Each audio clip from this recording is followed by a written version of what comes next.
Pesi bino mbote balandi na émission F5 16 bande kono sozolo na biso na Op TV Nzamba lola apambola bino Nzamba lola amona bino soki so azongi te to kutanye kozala soki Nzamba pambola bino na midi na lelo to komi na moment malamu bien aimé moment oyo bolandaka ya Ephésiens 5:16 et bien aimé lelo to lingi to lobela likamu ya les faux prophètes nde eza thème oyo to lingi to lobela na journée ya lelo et zala penza na boke makasi opesa ngai matoi ekozala malamu mingi po oyeba koyokanga na boke bipenza na lingi to sambela mon santo to pèse merci to kabi moment na sainte mena yo yanga bito za nzambo kamba biso na tiki susu prédication ya tongo lelo na sainte mena yo midi ezala midi ya frappé à grâce bonza menete sama na bibisi noso ya satane ya mutima na kombo na Yesu amen.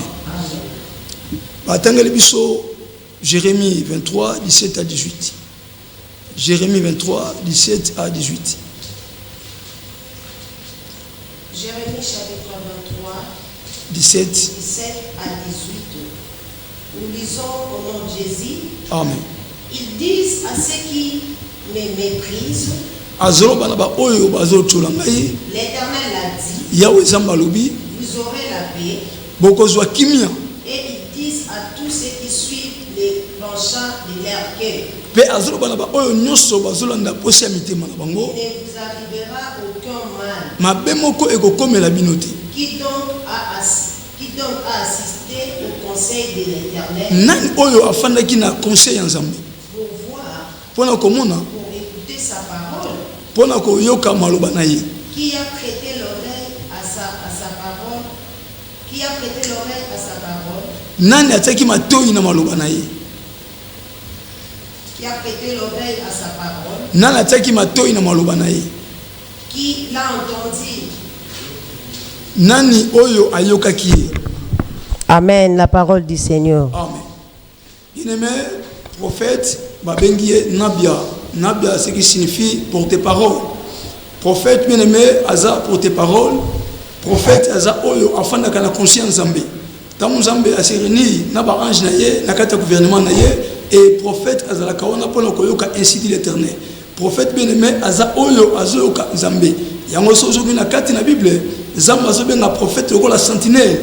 Aza Oyo, Azoyoko beta, pe Azoy Oyo, Azoko averti na peuple. Et bien-aimé, prophète, Aza Oyo, Azo fan dans la carte de conscience. Namakomba tangeli biso, lobi, Azoloba na batu, ke mabe moko eko komate. Batu bakanam na posa mitema na bango, batu bazana makanti na bango, et mosakalo sakalobi ke mabe eko komela bango te, et eloko moko te esami la bango. Et lobi, Zamba lotu nabi nani oyo afandaki na conseil nanga. Nani oyo azalaki tonga bana ko ba décision. Nani ba afandaki na kati ya rencontre nanga to na kati ya conseil nanga. Bien-aimé dans le Seigneur, Mutoyo azoloba na part na Nzambe, mais Nzamba tindi yete. Nzamba lobi na yete. Azoloba na part na Nzambe, mais Nzamba tindi yete. Azoloba oyo ezokutela mutema na ye, oyo eza pensée na ye, oyo eza volonté na ye. Et avant de même pas la conscience Nzambe, ayoka Nzamba lingini, ayoka Nzamba azoloba ni. Oh prophète, afin de la carte de conscience, pour aïe bako yoka on Nzamba azoloba, pe aïe bako transmettre par le peuple. Afin que le peuple aïe bako comment tambola. Comment le peuple va marcher? Mais parce que Nzambe, bazolo balso Nzamba zo bisa bamote. Les lois allaient compter par rapport ya oyo Nzamba lingi. Il y a mon Bible à Jérémie 23, verset 13. Baza ko égarer peuple en Zambé, ou les peuples en Zambé va se repentir, va bon la mité mana bango ba zonga na présence en Zambé, mais peuple en Zambé va comme égaré par rapport il y a jeune prophète. Par rapport il y a prophète. Et bien aimé, ma prophète, ba yebi ko égaré ba tebelé, ba yebi ko longola ba tebelé la carte na volonté en Zambé. Les meilleures prophéties c'est la parole de Dieu. Les meilleures prophéties bien aimé et ça bongo maloba en Zambé. Les véritables prophéties, il faut tout faire dans la carte ma commis. Yaya prophétie par l'excellence, c'est la parole. Et les lots, ils ont les contrées autres au monde. Au moment où Dieu m'a dit, mais Nzamba lobi na yete. Oya zoloba, Nzamba lobi na yete, alobi oyekaka emati. Yaya, il faut joatant, ya kozonga na présence en Zambie. Bien aimé, joatant, ya kozonga na présence en Zambie, et bongola motema na yo, et kozala pesa malon makasi. Les lots, batebele baza égaré, batebele balongo na présence en Zambé à cause de ba prophète, ma batebele kaboni, batebele baza divisé à cause de ba prophète bien-aimé.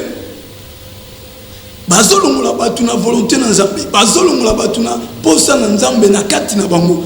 Et batulelo balisu ko servir Nzambe à cause il y a ba jeune prophète, à cause de ba prophète. Or na kata Israël, ezalaki bongo na école, les prophètes ezalaki bongo na rang, il y a basakoli. Il fallait pas na part dans Zambie. Bien aimé, il faut y avoir moment nito komi, il faut y avoir Zambie alinini. Prophétie est malam, prophétie est mabete. Mais prophétie, il faut faire dans la carte makomi. Ceux qui prophétient comme il bande la parole et la prophétie. Prophétie, il fait faire dans la carte écrite. La meilleure prophétie par l'excellence, c'est la parole de Dieu. Il faut pas faire dans la carte makomi. Il y a mon apocalypse à l'objet. Et c'est mon amutoyo afandi na kata makomi na Nzambe et c'est mon amutoyo azoyo kamolo na Nzambe azota en pratique et azoye bako tamolo selon volonté na Nzambe. Mais aujourd'hui c'est le contraire, ba to comme égaré ba longwe na volonté na Nzambe ba comme ko sala bo eza volonté na bango à cause il y a ba prophétie. À cause de la prophétie. Oh prophète, aza conseil, aza muto afanda na conscience. Mais les gens bazofanda na conscience Nzambe ti.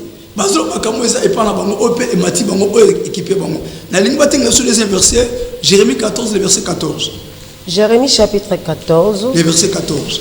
Le verset 14, je lis au nom de Jésus. Amen. Et l'Éternel me dit, c'est les mensonges que prophétisent à mon nom. Pardon. Je les ai point envoyés. Je leur point donné d'ordre. Je leur point parlé. Ce sont des visions mensongères, des vaines prédictions, des tromperies de leur cœur qui vous prophétisent. La parole du Seigneur. Amen. Bien-aimé, Bible Zoloba na Jérémie. Eza lukuta obazo sakwela bino. Eza lukuta oyo uti ya mitema na bango, eza makamyo ya lukuta onga nzambe na lobité. Onga nzambe na qualité. Yaya, eza makamyo ya lukuta, eza nzambe te, puisque la conscience nzambe azofanda te. Bien-aimé de le Seigneur, yokana bisayo. Soki mutake na hôpital, médecin asali examen, akangi typhoïde, akangi malaria, akangi maladie songolo, il faut docteur appeler remède oyo ko traiter malaria afin que mutwana azala sauver, afin que mutwana bika. Mais aujourd'hui c'est le contraire. Mutaki la prophétie yakamama okufa namoni liwa. Mais remède nini ya liwa oyo yo moni pa ndeko afin que ndeko aluma na kata liwa. Remède des athées. Yaya banda basakwela okufa tisiko okufa kati. Banda balakelo liwa okufa kati. Bien aimé bilobi oyo nzamba loba et que ça accomplit. Mais les lois prophètes, bazolongola batu na volonté na Nzambe, ngape na za prophète. Bien aimé, bazolongola batu na volonté na Nzambe. Bazosala oyo eza volonté na Nzambe te. Bazosala oyo eza bendition na bango, oyo eza lukuté mitema na bango, oyo eza pensée na bango. Bien aimé, tozongisa batu na kati na makomi. Tozana des prophètes, tozana prophète ya ministère, peut tozana prophète ya don. Maintenant, aux prophètes, il y a don, ou bien aux prophètes, il y a ministère. Puisque les meilleures prophéties, c'est la parole. Il faut pas prendre la carte de ma commune en Zambie. Il faut pas koyoka Yesu Masia. Il faut pas kolanda Yesu le kol en Zambie. Et pas respecter sa parole en Zambie. Pas prendre la carte de ma commune. La carte de 5 doctrines, bien aimé. Le Lesakaka, Zamba Telisinga, Zamba Lobi, prophétie, banda koloba. ezo kokisama te eloko moko esalama te bato balongo na présence na Nzambe bato bake na libanda bato batiki Yesu Masiya bato bakabwana Nzambe yaya bongola motema na yo yamba Yesu Masiya bien-aimé Yesu akozonga pasteur prophète docteur apôtre bien-aimé mosala na Nzambe est-ce que zola nanga bongola motema landa Yesu Masiya bazolo balokutia mitema na bango bazolo makambo Nzambe atindite bazolo makambo Nzambe lobite bazolo makambo emateli bango pe oyo eye na kati na bango nzoka na mukanda Deutéronome 13 verset 3 Bible lobi Nzambe bazo permettre makambo ya pour ayeba si c'est vrai. Deutéronome 13 le verset 3 si c'est vrai bana na ye bakotika la série na ye Nzambe to bakokabona Nzambe ye Nzambe azolinga kotala bana na ye si c'est vrai bakotika na ye Nzambe lelo ebele ya batu bien-aimé batiki Yesu Masiya ebele ya batu bakabona Yesu ebele ya batu balandi makambo ya lokuta balandi ba faux prophète oyo bazapona ko égarer peuple Nzambe oyo balandi oyo bazapona ko pembisa batu oyo bazapona ko égarer batu oyo bazosala makambo oyo eza na volonté Nzambe te bien-aimé Yesu akozonga Yesu akoya tokende wapi okosuka wapi nazolo batipe nazo bandela ke célibataire akota lola te et bien-aimé banda kozoba disposition ya koyeba ko s'engager afin que oyeba na kokota lola puisque célibataire akota lola te ba atenge biso mukanda ya Sophonie 3 le verset Sophonie Sophonie s'il vous plaît 3 verset 4 Sophonie 3 4 Sophonie 3 4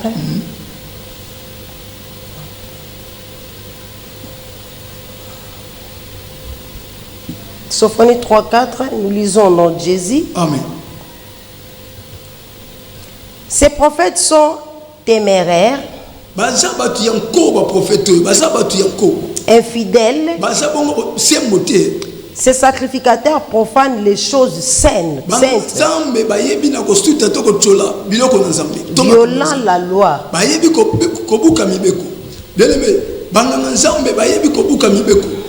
Nzambe balungwe na kati ya mibeko na Nzambe oh na Deutéronome verset 6 Bible lobi soki tokotambola na kobanga Nzambe soki tokotambola na ba principe na ye soki tokotambola na kati ya malobane na kati ya loi na ye loi na Nzambe bien-aimé écoutez na kati ya malobane na Nzambe na kati ya parole loi na Nzambe eza libanda ya parole te et soki tokofanda na kati ya loi na ye nde tokomona bo Nzambe na ko se manifester mais bato yo babuki loi ya Nzambe ba sacrificateur na ba prophète ba profaner bien-aimé ba souti ba négliger ba bebisi o ezalaki bon sacerdoce yaya li fait le zali bien-aimé zwa ba décision ya kozoma na présence na Nzambe yaya zwa ba décision ya koyamba Yesu Masiya Bible zo bazaba tu yanko bazaba tu yanko pe bazaba infidèle alosala makambo oyo ezomatela ye alosala makambo oyo eyeli ye alosala makambo oyo ye moko alingosa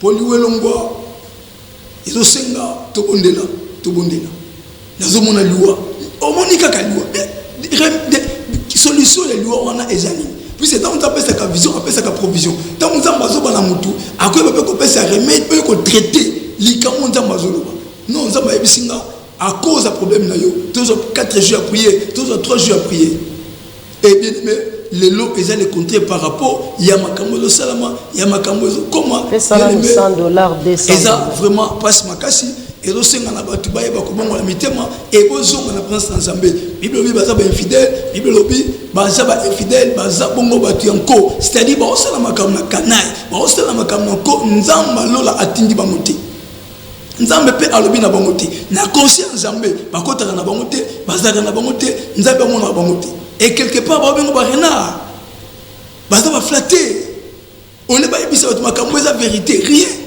nzoka Ézéchiel Nzambe a établi le la sentinelle Nzambe a établi Jérémie le la sentinelle Nzambe a établi Abdias le la sentinelle ba prophète de Nzambe a établi c'est mon ba sentinelle le ba sinzili ba yoka ko lo ba pas dans Nzambe pe ba yeba ko transmettre pas dans Israël mais aujourd'hui c'est le contraire ba jeune prophète ba faux prophète ba se présenter ba o nyoso to yebaka ba zaka na sia limité na sa banzete lelo ba komi ba évêque ba komi archbishop ba komi ba prophète ba komi ba pasteur pour na ko luka ko longola ba tu na volonté na Nzambe et puis pour na ko luka ko détruire o eza bon réveil pour na ko luka ko détruire o eza bon christianisme bien aimé luka moyen oyamba Yesu Masia.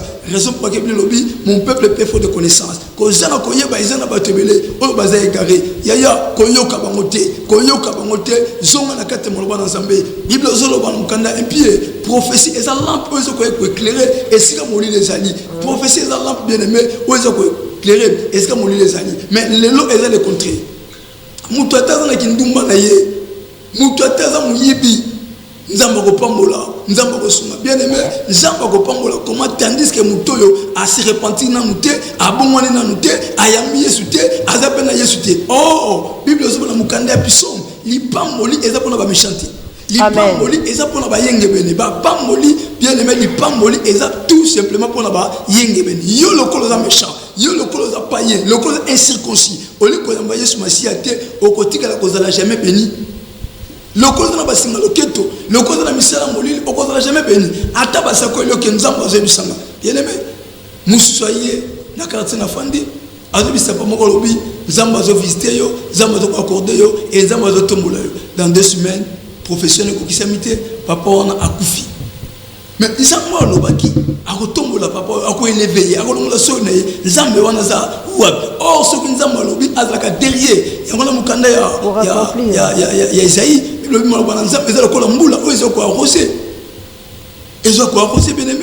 les meilleures prophéties c'est la parole. Les meilleures prophéties et ça bon maloba na Nzambe.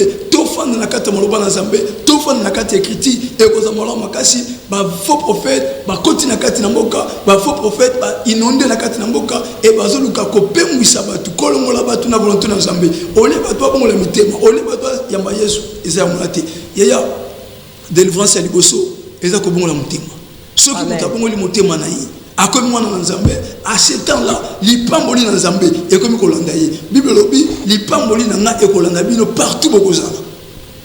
Raison pour laquelle Yesu alana ki Lazare même na kunda Lazare kufaki na ye famille essaie de désespérer qui et sur les ligaté mais Lazare bien aimé balande na kunda. Pourquoi? Puisque Lazare atraki moninga Yesu soko da moninga Yesu bien aimé bolam na Nzambe écoutez ça me le coula vina bolam na Nzambe écoutez quoi accompagner yo bolam na Nzambe écoutez le comment Nzambe yango Bartimée akoye koyepa na Yesu te na kazaka zalaki na yango il fallait Bartimée longola kazaka zalaki na yango pour ayeba kolanda Yesu kazaka Bartimée zaki via péché via désordre yaya oko mosali na Nzambe oza mosali na Nzambe ça demande tout simplement oyeba ko bongola motema na yo oyeba ko zonga na présence na Nzambe oyeba ko sala les volontés na Nzambe bien aimé de le Seigneur partout zolandanga yeba ke Yesu akozonga pe ba célibataire ba okota bongo eza lolate.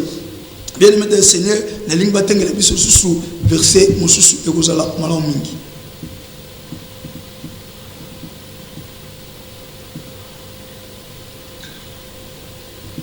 Ok, batengela biso Ézéchiel 22 25.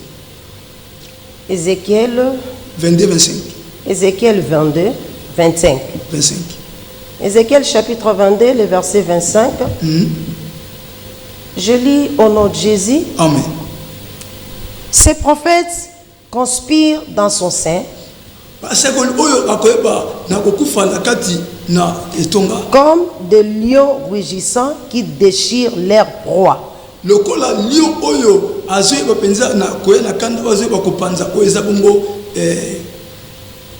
Nyama, ils dévorent les âmes.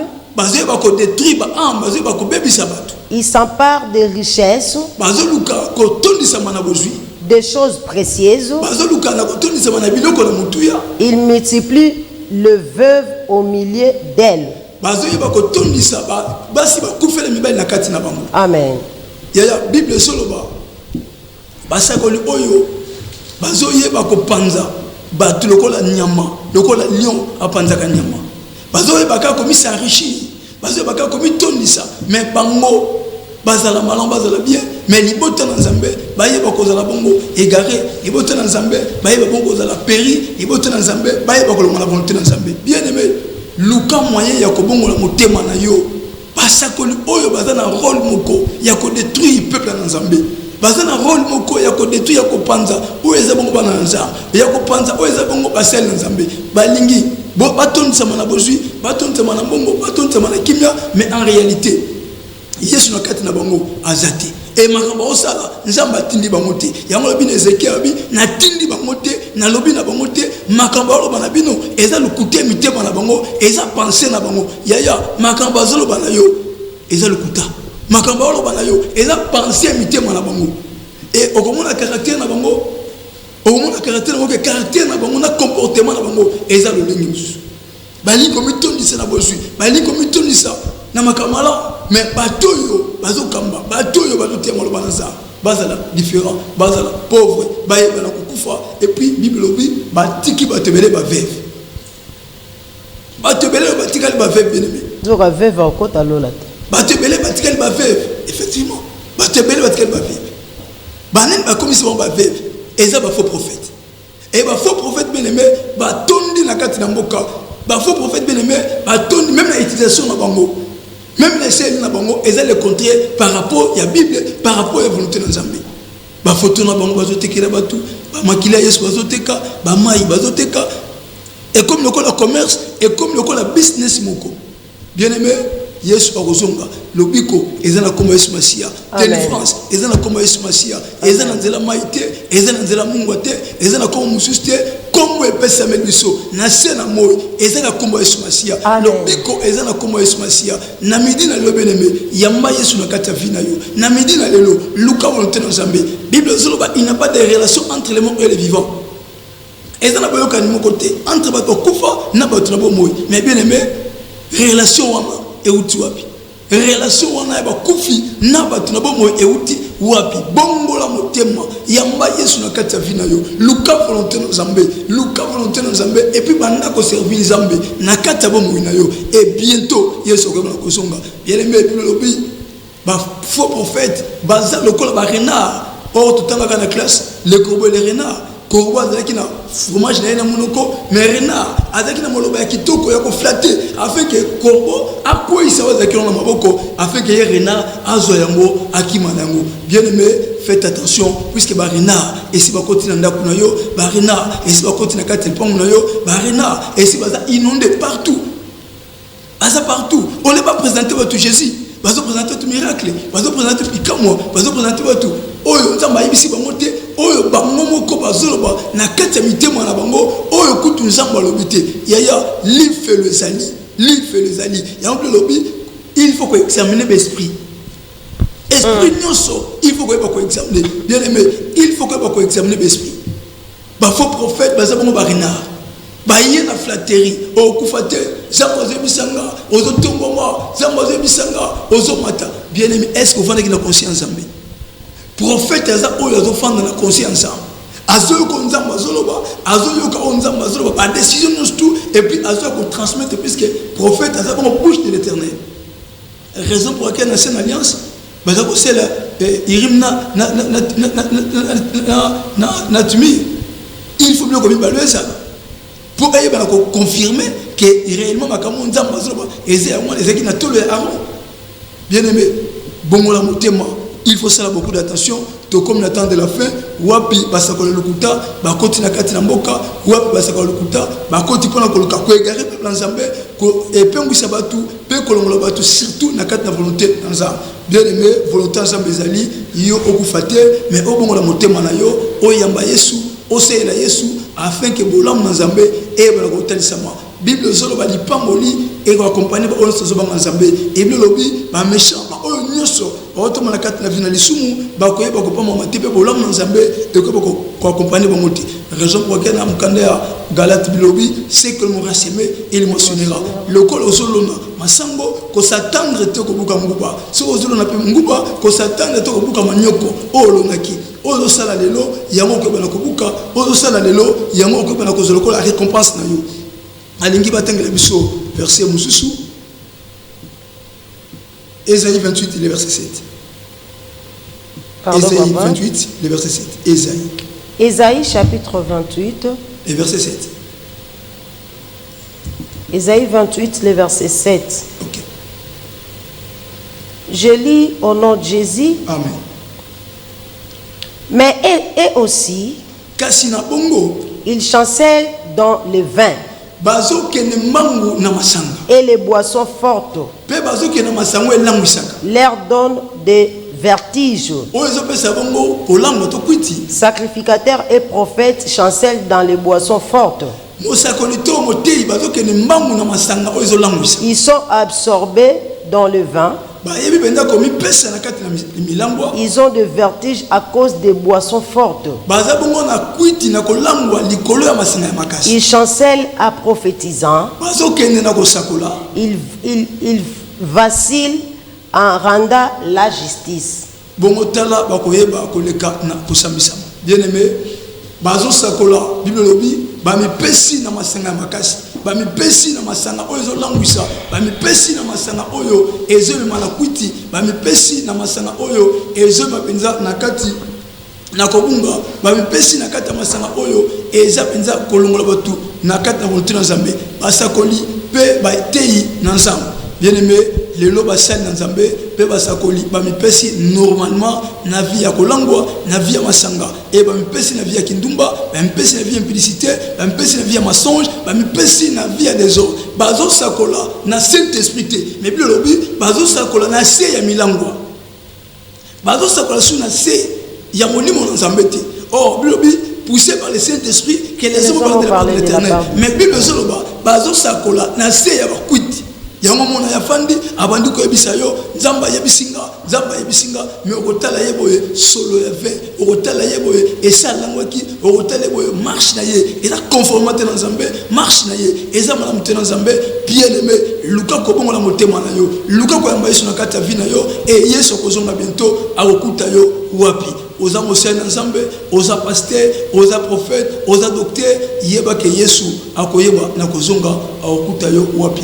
Bien aimé, Batalisi Biso, Ngunga Ekei, TV Zabongo, Ngunga Pesa R, j'ai dit, Okoya, tout cas, on va continuer sur les faux prophètes, et vous avez Penza, Malam Makasi, et Zambe, Apamola Bande Konoso, Bazlaki, Kolanda Biso na Optivi, numéro de la Biso, Zabongo 081, Oezo le Canacé, il y a bande passant, 081 513 86 62 081 513 86 62 0 09 98 241 865 benga na numéro oyo ekozala penza malamu makasi benga na numéro oyo ekozala malamu mingi na pesi mbote epai ya évêque Kakenza oyo azuma kanti malamu ya ko permettre biso to le kasuna etando moke pour ko ba kotia sa malamu pour ko ba ko zonisa na présence Nzambe Nzambe apambola évêque Kakenza monambo na libotene mobimba nanda kuna ye na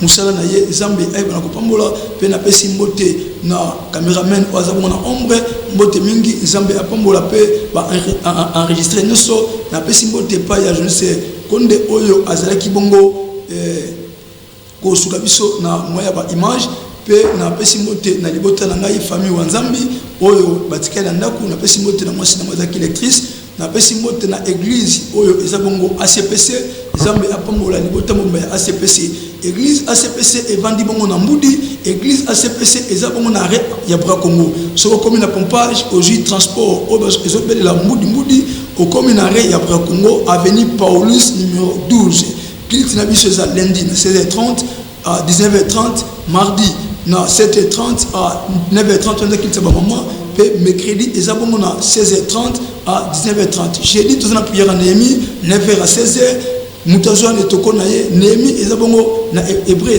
na français le ba qui était conforté mutazo ya Nzambe asunga Nzambe atemela ko la vie na ye par rapport à problème et bongo na pourquoi il y a jeudi toujours la prière à famille naba papa naba maman libota mobimba toujours ko sambela vendredi toujours la culte na 16h30 quitte d'enseignement et les samedi toujours bongo na école de ministère dimanche toujours bongo na culte d'adoration ozoba na 8h30 parce que nous aussi na 11h30 na pesi mbote na famille nanga na masina na quartier 3 na pesi mama pasi na pesi mama ombo pe na pesi grand frère nanga Rigobert mbote pe libota mobimba oyo ya Esidor Nzamba lola apambola bino Nzamba lola akanisa bino bien-aimé célibataire akokota lola te célibataire akokota lola te bongola motema na yo yamba Yesu Masia soki Yesu azongi te tokutani po tozela kozonga Yesu tokutani jeudi ya semaine ekoyeba kobanda tika Nzambe apambola bino.